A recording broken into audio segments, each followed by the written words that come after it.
Hey everyone, welcome back to another Epidose. I'm Oliver, and here with me is Lydia. How are you doing, Lydia? Hey Oliver, I'm doing great, thanks. Super excited to dive into today's topic. We're going to talk all about something we all experience every day: routine, daily life. It's fascinating because even though everyone has a routine, each of us does things a little differently. Absolutely. Routines might sound like a pretty ordinary topic, but there's so much depth to it. From how we start our mornings to winding down in the evenings, each step in our day affects our mood, energy, and overall well-being. And hey, we can definitely add some tips along the way too, don't you think? That's the plan. So let's kick things off with something most people can relate to: the morning routine. How do you start your day, Oliver? Good question, Lydia. So typically my alarm goes off at around 6:30 in the morning. Now, I'm not one of those people who can just jump out of bed right away. I usually hit the snooze button once, maybe twice. Oh, I think we all know the feeling. So, do you actually get up after the second snooze? Or is there a third one in there? I'd love to say it's just two, but sometimes I'm guilty of going for a third. Once I'm actually up though, I try to start my day with some light stretching. Nothing too intense, just enough to get my body moving. It really helps me wake up, especially if I'm feeling a bit groggy. Stretching in the morning is a fantastic idea. I do something similar. As soon as I get up, I do about 5 minutes of yoga. Just some basic poses like downward dog and cat-cow stretches. I feel like it really helps me clear my mind and feel a bit more centered before I dive into the day. That's a nice way to start, Lydia. I might have to steal that idea. After stretching, I head to the kitchen to get my morning coffee brewing. I'm definitely a coffee-first kind of person. How about you? Tea, coffee, or something else to kickstart your day? Coffee all the way! I've tried switching to tea, especially green tea, because it's supposed to be healthier. But nothing wakes me up quite like a cup of coffee. And honestly, it's not just about the caffeine. I really enjoy the ritual grinding the beans, the smell of fresh coffee. It's such a comforting part of my morning. I totally get that. There's something so satisfying about the smell of fresh coffee. It's almost like a little reward for getting out of bed. So after coffee, what's next? Do you eat breakfast right away, or do you wait a bit? I usually wait a little while before breakfast. After my coffee, I'll sit down and check my emails or glance at my schedule for the day. I like to have an idea of what's coming up before I start eating. Then, about 30 minutes later, I'll make something simple, maybe some oatmeal with fruit or eggs and toast. How about you? I'm a big fan of smoothies for breakfast. They're quick, easy, and I can pack in a lot of nutrients. I usually blend some spinach, frozen berries, a banana, and almond milk. Sometimes I'll add a scoop of protein powder if I know I have a busy morning ahead. Smoothies are great. I used to have them more often, but then I got a bit lazy with the prep. But you're right, they're super convenient and healthy. Do you ever meal prep or plan your breakfasts in advance? Oh, absolutely. I like to wash and portion out my fruits and greens on Sundays so they're ready to go during the week. It just saves time, and it's less to think about when I'm half asleep in the morning. Smart. Maybe I should try that. My mornings could definitely use a bit more organization. All right, so after breakfast, it's usually time to get ready for work. Do you have a specific routine when it comes to getting dressed or prepping for the day? Yes, actually. I usually lay out my clothes the night before, which sounds super organized, but it really just makes my mornings so much easier. I like to keep things simple, so I'll have my outfit and any essentials I need for the day all set to go. That's a great habit, Oliver. I've tried to do that, but I usually end up deciding in the morning. It can be a bit chaotic sometimes, though, especially if I can't find something I want to wear. I think laying things out would save me from a lot of last-minute scrambling. It really does. Plus, it's one less decision to make when you're trying to get out the door. And speaking of getting out the door, do you commute to work or work from home most days? I work from home 3 days a week and go to the office on Mondays and Wednesdays. Working from home has its perks, but I kind of miss the separation between work and personal life that comes with commuting. I get that. I work from home most of the time too, and it definitely has its pros and cons. The flexibility is great, but it's easy to fall into the habit of not setting clear boundaries between work and downtime. Speaking of work, how do you structure your workday? Do you have a set schedule, or does it change day by day? I try to stick to a set schedule to stay productive. I usually start with any tasks that require deep focus in the morning when I have the most energy. Then I'll check emails around mid-morning, have lunch, and save meetings or calls for the afternoon. It's not perfect, but it helps me manage my time better. What about you? I do something similar. Mornings are for creative or detailed work, and I try to keep my afternoons a bit more open for calls and collaborative work. I also use the Pomodoro technique sometimes, the 25 minutes of work followed by a 5-minute break. It really helps me stay focused. I've heard great things about that technique.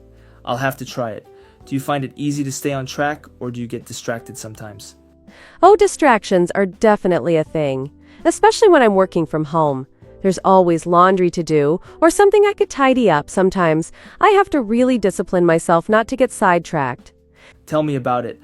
I think that's one of the biggest challenges of remote work. It's easy to feel like you should be multitasking, even if it just ends up being distracting. All right, let's move to lunchtime. I think lunch breaks are crucial for breaking up the day and recharging, but it's so easy to skip or rush through them. What does your lunch break usually look like, Oliver? I totally agree. Lunchtime is essential. I try to make it a real break, stepping away from my workspace and, if possible, going outside for a bit of fresh air. Even a quick 10-minute walk makes a difference. I usually have something light but filling, like a salad with a protein chicken, tofu, whatever I have on hand. How about you, Lydia? That sounds refreshing. I also try to step away from my desk, but I have to admit, some days I eat at my computer if things get busy. But whenever I can, I'll prepare a proper lunch. I'm a fan of meal prepping, so I often have leftovers or a pre-made salad ready to go. That's smart. Meal prepping is such a time saver. Do you follow any particular type of diet, or are you flexible with what you eat? I'd say I'm pretty flexible, but I try to keep things balanced. I focus on adding vegetables and lean proteins to my meals. Sometimes I'll treat myself to a sandwich or pasta, especially if I've been craving it. And if I'm really pressed for time, I'll just make a quick smoothie bowl or something that doesn't take long to prepare. Smoothie bowls are a great idea. I don't know why, but putting a smoothie in a bowl makes it feel more like a real meal, right? Adding toppings like nuts, seeds, and fresh fruit makes it more satisfying. Exactly. It's all about the toppings. Do you usually have a set time for lunch, or do you eat whenever you have a break in your schedule? I try to have lunch around 12:30 or 1 p.m. Sticking to a routine helps me avoid that afternoon slump. I find that if I wait too long to eat, I get really hungry, and then it's hard to focus. Same here. If I skip lunch or eat too late, I feel like I'm just dragging myself through the rest of the afternoon. And let's be honest, the afternoon slump is real, right? Do you do anything specific to stay energized after lunch? Oh, absolutely. The afternoon slump hits hard. To keep my energy up, I usually stand up and stretch every hour or so. I've also been experimenting with drinking more water, which surprisingly helps. It's amazing how staying hydrated can improve focus. It's so true. I actually have a big water bottle on my desk that reminds me to keep drinking throughout the day. Sometimes I'll even add a slice of lemon or cucumber just to make it more interesting. And if I really need a boost, I'll take a quick 10-minute power nap. Do you ever do that? Oh, naps are amazing, but I have to be careful with them. If I nap for too long, I feel groggy afterward. I try to keep it to a short power nap, like you said. There's something about those quick naps that leaves you feeling refreshed without losing momentum. Agreed. I think 1,015 minutes is the sweet spot. Anything longer, and I feel like I need another nap just to recover. But if napping isn't possible, I sometimes do a quick meditation. There are a few guided meditation apps that have really short sessions designed for a midday reset. Meditation is something I've been trying to incorporate more. I started with a few 5-minute sessions, and it's amazing how much clarity it can bring. I've also found that doing a little deep breathing helps if I'm feeling overwhelmed by tasks. Definitely. Breathing exercises are such an underrated way to reset. They're so simple but can really improve concentration and calmness. Speaking of tasks, how do you manage your workload in the afternoons? Do you find it easy to stay productive? Or do you tend to hit a wall? Honestly, I'm more productive in the mornings, so I try to save less demanding tasks for the afternoon.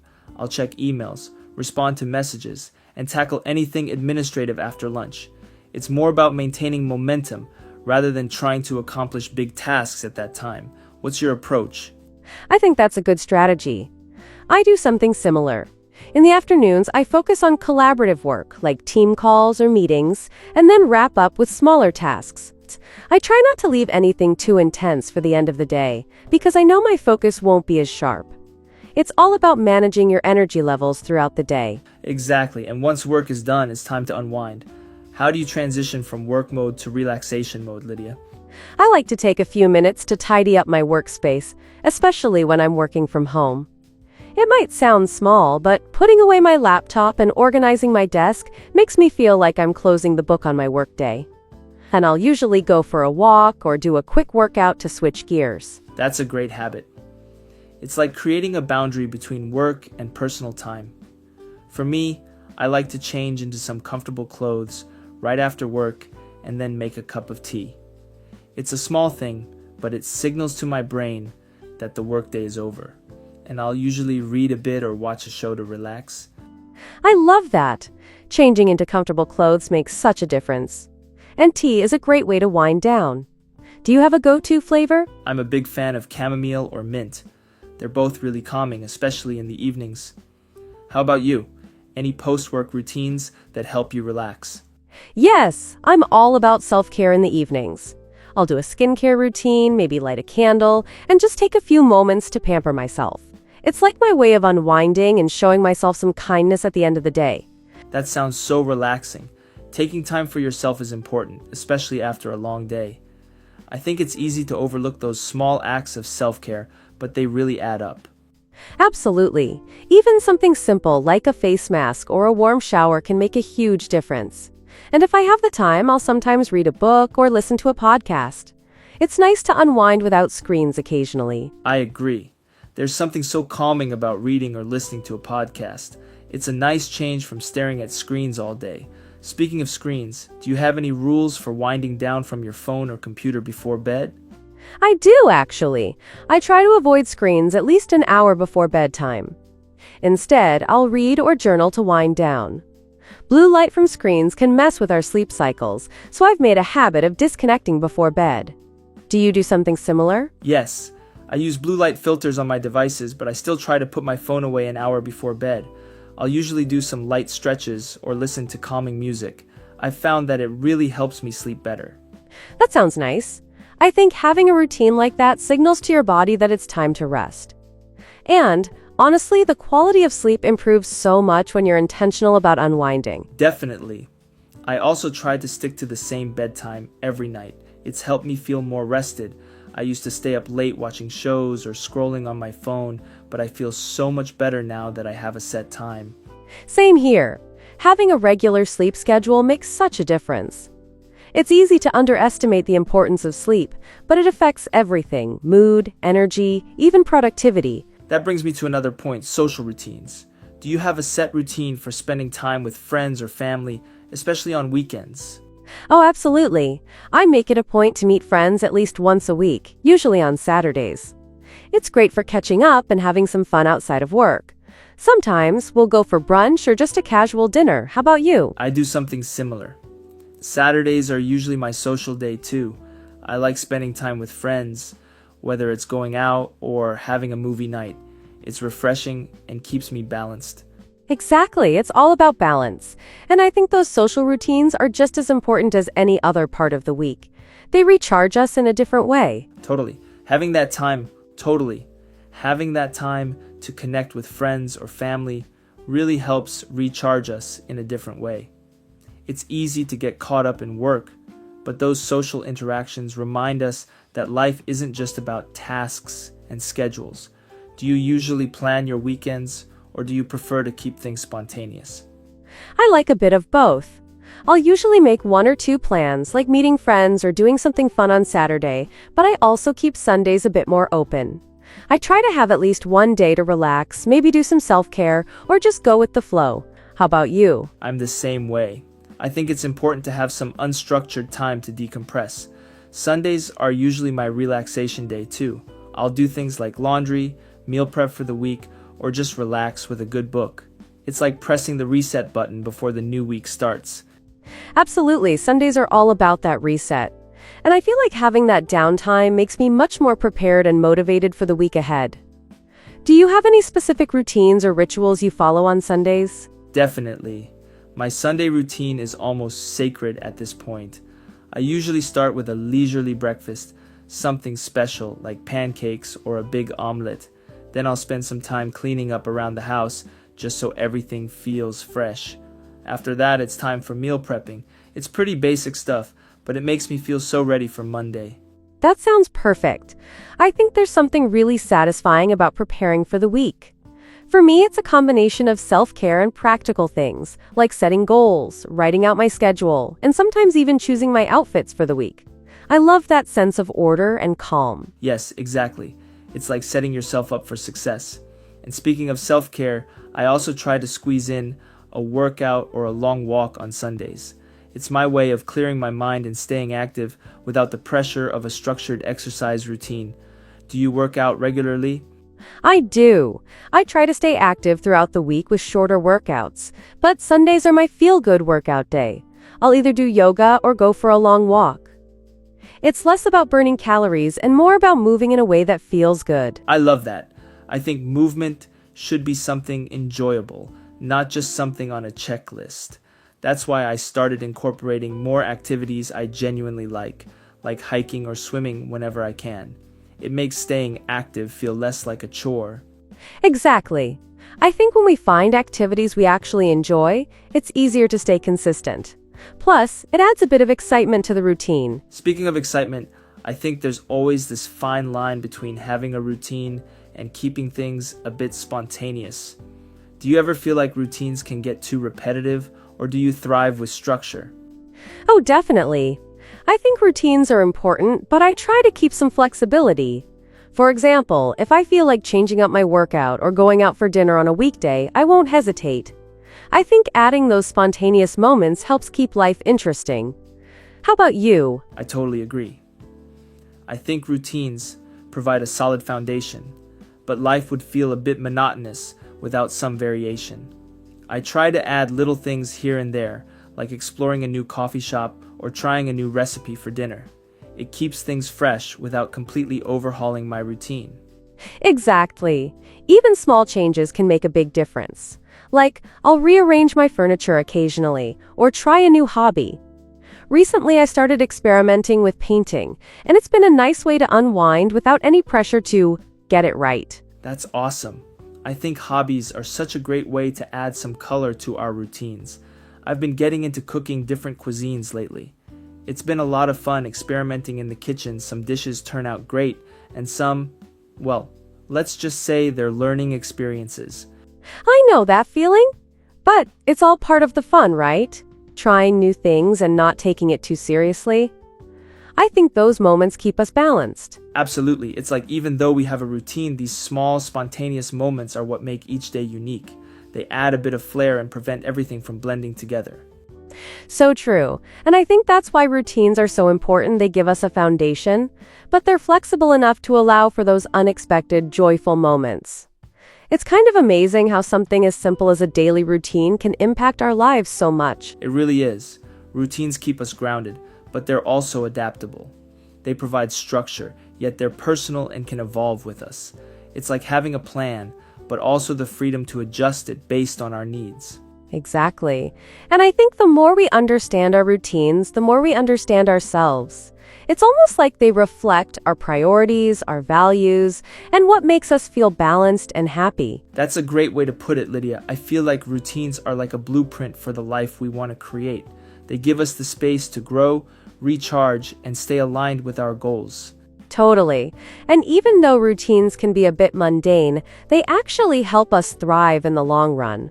They help us stay focused, manage our time, and even make room for what really matters, whether that's spending time with loved ones, pursuing hobbies, or just taking a moment to breathe. Well said. It's been great breaking down all these little aspects of daily life with you. I feel like I've even learned a few tips I want to try out myself. Same here. Talking about routines is kind of like reflecting on our own habits. It makes me appreciate the small things that make each day meaningful. Exactly. And I think that's the beauty of it. Routines may seem ordinary, but they're the backbone of everything we do. Thanks for this great chat, Lydia. I'm definitely inspired to keep refining my own daily routine. Me too, Oliver. And I hope our listeners found some inspiration to create or refresh their routines. Whether they're adding a new habit, trying a different morning routine, or just enjoying their downtime a bit more, I think these small adjustments can make a huge difference. Absolutely. So, to everyone tuning in, thanks for joining us on this journey through daily routines. We hope you enjoyed the conversation and maybe even picked up a tip or two to add to your day. And remember, routines are personal. There's no right or wrong way to structure your day. Find what works for you and enjoy the process. Thanks for listening, everyone. Until next time, take care and make each day count. This has been Oliver.